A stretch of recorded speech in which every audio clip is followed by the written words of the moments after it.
Here I have CUBOT X18, and today I'm going to show you how to enable portable hotspot on this device. So firstly, let's open settings, then you have to go to the more section, tethering and portable hotspot, Wi-Fi hotspot.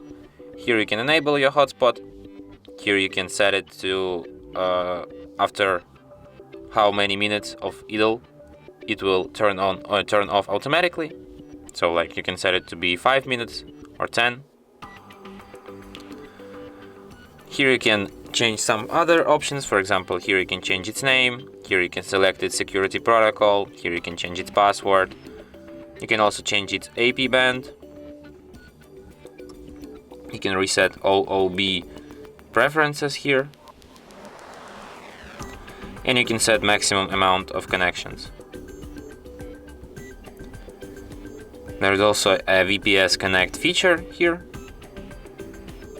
You can manage it too. And you can also check the connected users and the blocked users here. And you can also switch your hotspot here at the upper bar. And that's it. Thanks for watching. If you find this tutorial useful, don't forget to hit that like button and subscribe to our channel.